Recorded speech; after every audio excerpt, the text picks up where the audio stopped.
আজ তৈরি করব চিংড়ি দিয়ে সজনা আলুর পোস্ত। চিংড়ি মাছ সবার প্রিয়, জনপ্রিয়।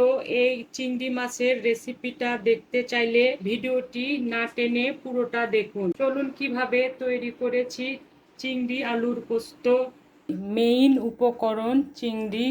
এখানে আমি পরিমাণ মতো চিংড়ি নিয়েছি, এগুলো কেটে ধুয়ে পরিষ্কার করে নিয়েছি। আর আছে সজনা আলু। এই দুটো সবজি আমি পরিমাণ মতো নিব। সব কিছু নিয়ে রান্নার সময় আমি ফিরে আসব। চিংড়িগুলো পরিষ্কার করে রেখেছি। সব চিংড়ি মাছের আমি রগ সুন্দর করে এভাবে বের করে নিয়েছি। সবগুলির এভাবে রগ আমি বের করে নিয়েছি। তারপরে আমি সুন্দর করে পরিষ্কার করে একটু জর্দার রং, লবণ আর সরিষার তেল দিয়ে মেখে রেখেছি। আজকের রান্নায় আমি কোনো হলুদ ব্যবহার করব না, এই জন্য আমি জর্দার রং ব্যবহার করেছি সামান্য। চুলায় আমি কড়াই দিয়েছি, জাল দিয়ে দিলাম। আর আমি পরিমাণ মতো আলু নিয়েছি। আলুগুলো লম্বা করে কেটে ধুয়ে সামান্য জর্দার রং, সরিষার তেল আর লবণ দিয়ে মেখে রেখেছি। এখন আমি আলু আর চিংড়ি মাছ ভেজে নেব। একটু সরষের তেল দিলাম। তেল গরম হলে আমি চিংড়ি মাছগুলো দিয়ে দেব। জাল আমি মিডিয়াম রেখেছি। তেল গরম হয়ে গেছে।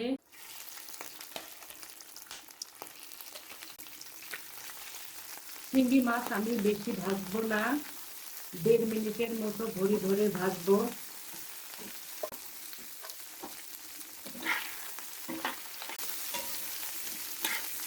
চিংড়ি মাছ বেশি ভাজলে শক্ত হয়ে যায়, ওই জন্য চিংড়ি মাছ বেশি ভাজা যাবে না, এর ভেতরে তাহলে কোনো মশলা ঢুকবে না।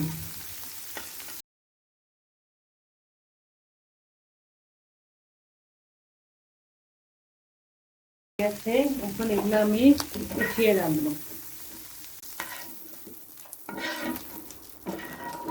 দেখুন কত সুন্দর হয়েছে, তাই না? কত গ্লেজি, রাজকীয় রাজকীয় একটা ভাব এসেছে। এখন আর একটু তেল দিয়ে আলুগুলো একটু ভেজে নেব। আমি আজকে রান্না করছি সরিষার তেল দিয়ে।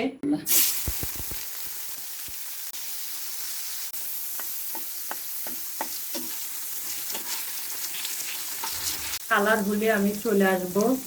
একটু ভাজা হয়ে গেছে, একটু কালার চেঞ্জ হয়েছে।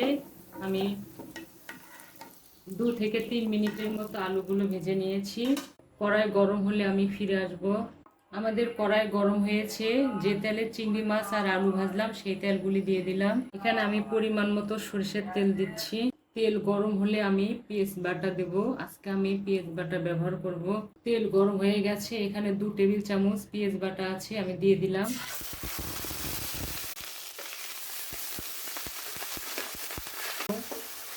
কোনো কাঁচা গন্ধটা না থাকে।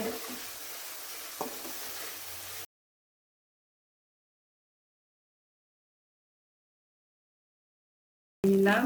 এখন আমি এখানে পরিমাণ মতো কাঁচা মরিচ একটু ভেজে বেটে নিয়েছিলাম সরিষার তেল আর লবণ দিয়ে, সেটা দিয়ে দিলাম। পরিমাণ মতো পানি দিয়ে দিলাম। হাফ চামচ রসুন বাটা আর আদা বাটা আছে, দিয়ে দিলাম। আমি আজকে কোনো জিরা ব্যবহার করব না। চিংড়ি মাছে জিরা ব্যবহার আমি সব সময় করি না, মাঝে মধ্যে করি, কিন্তু আজকে দেব না। পরিমাণ মতো লবণ দিলাম। এখন এই সব মশলাগুলো আমি পানির ভেতরে কষিয়ে নেব, তারপরে ফিরে আসব। তেল ভেসে উঠেছে, তার মানে আমাদের মশলা কষানো হয়ে গেছে। আমার 4 থেকে 5 মিনিটের মতো লেগেছে। এখন আমি আলুগুলো আগে কষিয়ে নেব একটু। এখানে 1 টেবিল চামচ পোস্ত বাটা আছে, এটা দিয়ে দিলাম। ভেতরে আমি একটু ভেজে নেব।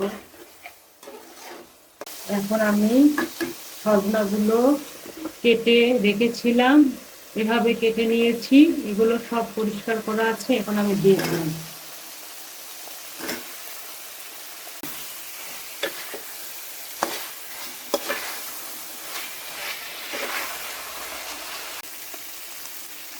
আমি 1 কাপ পানি দিলাম। এখন আমি এই পানির ভিতরে আলু সজনাগুলো সুন্দর করে কুচিয়ে নেব, এতে করে তরকারিটা খেতে অনেক মজা লাগবে। কষানো হয়ে গেলে আমি ফিরে আসব। সজনা আলু কষানো হয়ে গেছে, একদম তেল ভেসে এসেছে, তেল উপরে ভেসে এসেছে। এ পর্যায়ে আমি হাফ কেজির মতো পানি দিলাম। আমি এই পানিতেই রান্না শেষ করব, তাই আর একটু পানি দিলাম। এখন আমি ঢেকে দেব। ফিরে এলাম ঠিক 15 মিনিট পরে। আমার সজনা এবং আলু সব সেদ্ধ হয়ে গেছে, একদম নরম তুলতুলো হয়েছে। এ পর্যায়ে আমি 1.5 টেবিল চামচ টমেটো কেচাপ আর 1 চামচ পোস্ত বাটা দিয়ে দেব। এখন আমি জালটা কমিয়ে দেব।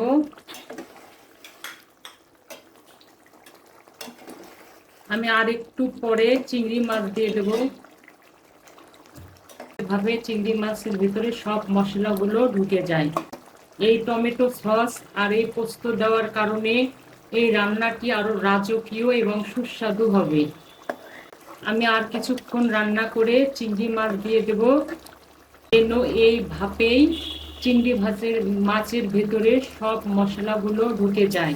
চিংড়ি মাছ দিয়ে আমি বেশি রান্না করব না, এতে করে চিংড়ি মাছ শক্ত হয়ে যাবে। আমি চেক করে দেখেছি, সব ঠিক আছে।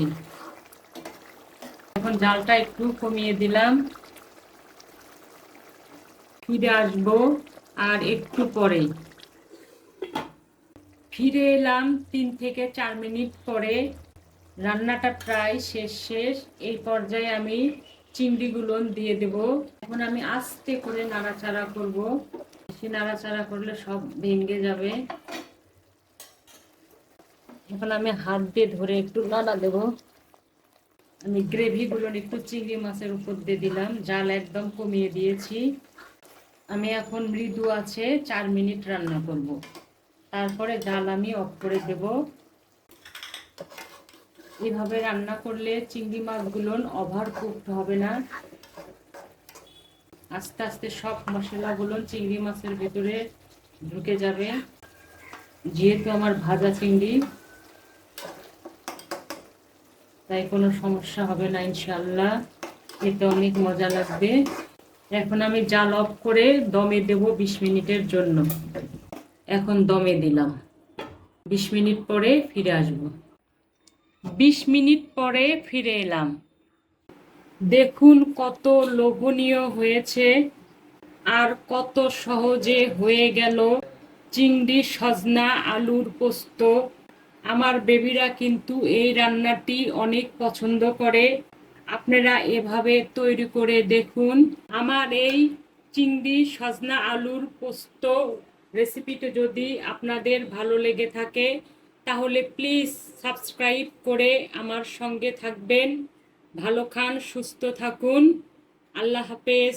ইনশাল্লাহ আবার দেখা হবে।